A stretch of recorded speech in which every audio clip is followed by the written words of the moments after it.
Wouldn't you love to see one of these NFL owners, when somebody disrespects our flag, to say, get that son of a bitch off the field right now, out, he's fired. He's fired! And its athletes are blasting President Trump for saying players who kneel during the national anthem should be fired, and that fans should walk out in protest of those players. Here's just some of the reaction now from NFL Commissioner Roger Goodell.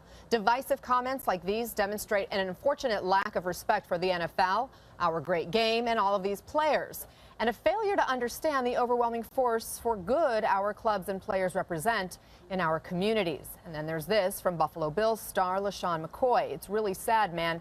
Our president is a expletive. From Max Garcia of the Broncos, what an emphatic response. Where was this passion in response to Charlottesville? Now, athletes from other sports are also weighing in, including Chris Paul. The president of the NBA Players Union said this: I doubt he's man enough to call any of those players a son of a bleep to their face. Now, in the last hour, the president doubled down on Twitter. He says if a player wants the privilege of making millions of dollars in the NFL or other leagues, he or she should not be allowed to disrespect our great American flag or country and should stand for the national anthem. If not, you're fired. Find something else to do. Joining me now to discuss, CNN political commentator and former chairman of the Missouri Republican Party, Ed Martin. A. Scott Bolden, the former chairman of the Washington, D.C. Democratic Party and current chairman of the National Bar Association Political Action Committee. Former ESPN senior editor Keith Reed, and CNN senior media correspondent and host of Reliable Sources, Brian Stelter. So, Ed, I want to start with you. Where did these comments even come from, given the president was there? He was campaigning for Luther Strange. We have North Korea. We have health care. Why is he picking this fight? Well, I think there's two answers to that. The first one is, I'm thrilled and I'm grateful again to the president for saying what most Americans feel. I mean, you know, it's really an insult to Americans if guys are kneeling about the flag. There may be people that they object to, that they should protest. Maybe they're unhappy about work conditions or something. But we, the people that die for the country and defend the country, we respect the flag. So I think the president's channeling a lot of what we feel. But the second thing is just politics. In Alabama, do you think Bear Bryant or Nick Saban would ever let their players kneel during the national anthem or disrespect the flag? Never. So, you know, he's trying to win a race for Luther Strange, and I think he did a great job. The country is talking about respecting the flag instead of employees of a team or a business disrespecting the nation. I think that's pretty neat. I think it's exciting. But why wasn't the president as direct when he was talking about the white supremacists in Charlottesville? Well, I think he's been direct over and over since then. I mean, I'll do it for him. We denounce white supremacists. We denounce Nazis. Like Nancy Pelosi, I denounce Antifa and their violence. That violence is unacceptable. And that's great. Let's do it over and over again. But here's the thing. If you want to kneel down, if you want to make $1 million a year to play cornerback or wherever John Machon, who's not a star, the guy at Buffalo, plays, he can make his millions doing something else. He can go pick up something. Wait a minute, Anna. Wait a minute, Anna. He called these guys sons of peeps. He called the people who were there at that neo-Nazi rally fine people. There's a big difference there. There's a big difference. Hey, Anna.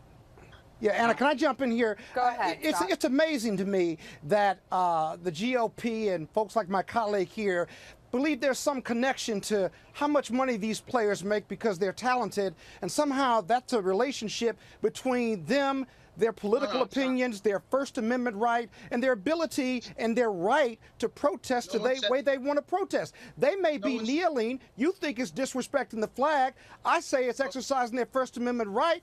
I may not do it, but they could do something else to protest. And until America takes care of communities of color, of which many of these players come through, then you have no right or audacity to tell them how they're going to protest. Those same people that fought for this country, these same people who fought for this country, fought for them to have the right to exercise their First Amendment. And it's shameful that you would argue they must go work somewhere else. That's nonsense.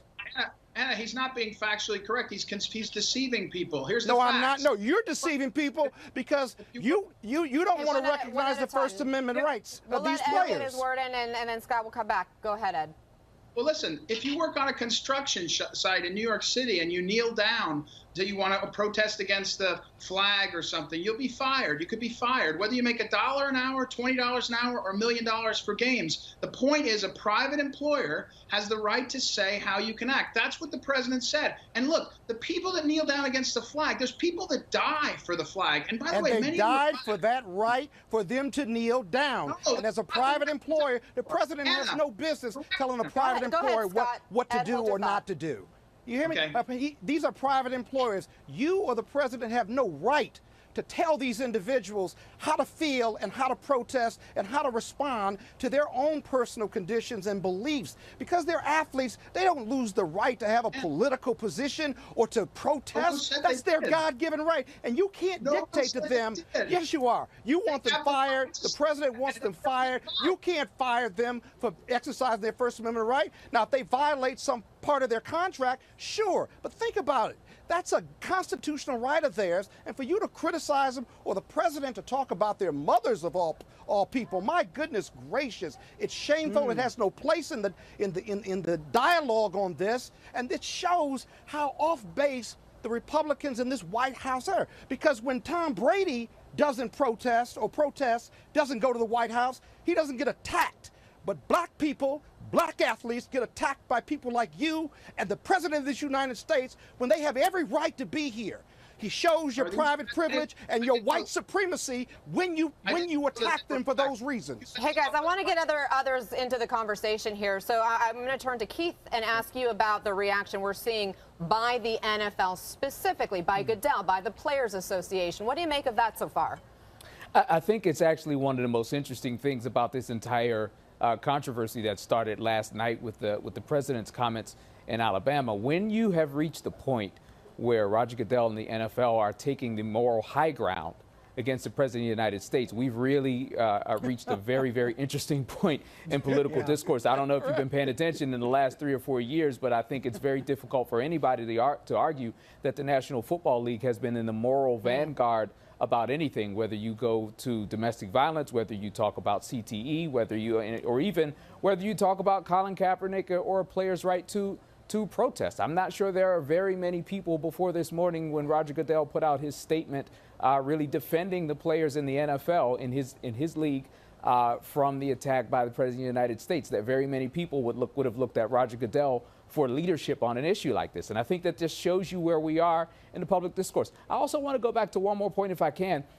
This is not the first time in the history of the United States, and it's a little bit interesting to me that people are kind of acting like this is a new phenomenon where African-American athletes have been at the forefront of speaking out in terms of social change. This is not new. You can go all the way back to John Carlos and Tommy Smith. You can go all the way back to Muhammad Ali, who started his career as a man by the name of Cassius Clay, and who changed his name, converted, became a member of the Nation of Islam, lost his license to box, and spent many of his most productive boxing years banned from the sport because of the stance he took against the Vietnam War. You can look at Kareem Abdul-Jabbar, who was another African-American athlete who became very, very active and very outspoken in terms of civil rights issues and in terms of issues important to the African-American community during his career. And many of those athletes have been vilified throughout their careers, not necessarily by the President of the United States, but certainly by some fans of their sports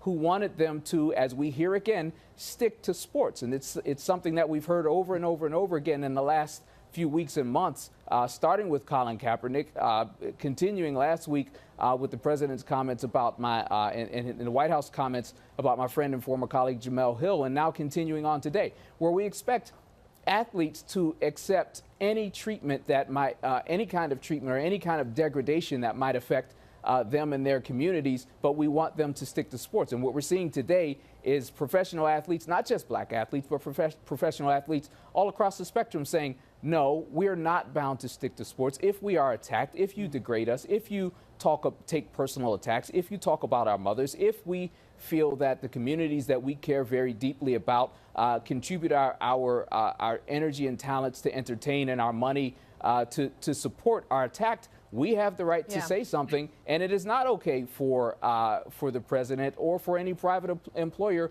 to try to abridge the right of any professional athlete or any employee or any independent contractor to be able to make whatever statement that they want to make. You don't have the right to do that in this country. I do want to talk about the bigger picture here, because it's not just the NFL that we're talking about today, but the president also picking a fight with Steph Curry and the Warriors, essentially turning them away from coming to visit the White House, which is standard because Steph Curry said he might not want to go, right? And because he didn't agree with some of what he has seen by this administration. Right. A number of the Warriors have been talking about skipping that normal visit to the White House. They were going to vote as a team, but Steph Curry says his vote will be not to go to the White House. This is part of a much broader topic. We are seeing many athletes, just like many entertainers, many business leaders, trying to avoid the Trump White House, trying to avoid being associated with Donald Trump. It is a remarkable moment in time that we're in here, that we're asking these questions, and we're asking big questions. Why is it that the president is perceived to be a racist by so many Americans? Mm-hmm. And if he is perceived that way, which he is, then why does he lean into it by attacking African-American athletes like this, whether it's Steph Curry or Colin Kaepernick? Hold on just a second, Ed, go ahead, and then I'm going to read the statement that just came in from the Golden State Warriors. But Ed, I'll let you respond for a moment. Yeah, I'm just trying to be respectful because it's hard to interrupt, and I wanted to hear. But the law is very clear. When you're in your private employer, no one, the president's, I'm allowed to say we think it would be better not to. We can't fire them. We can't make them stop. But that's not what the Constitution doesn't protect that speech. But let's be clear. If I asked you guys, if I said to my panel, hey, I never met you, I would really like to buy you a cup of coffee. And the three guys or three, I don't know, I can't see the panel. They said, we'd like to think about it because we don't know if we like you. You know what I would say? I'll just take back my invitation. There's no reason the President of the United States should be insulted. Why did the president take a baseball bat and swing it into this hornet's nest? Why is he talking about this at all? Why is he trying to divide the country like this, Ed? Because he's a divider. Because he drives this narrative of race and racism in this country, but doesn't want to be held accountable for it. That's why. Anna, if I can jump in one more time here, I think I pointed this out on your air a little bit earlier. One of the things that's happened here is that the president. Ed, just a second, Ed. I'm so sorry. I know everybody wants to talk here. We don't want to cut anybody off.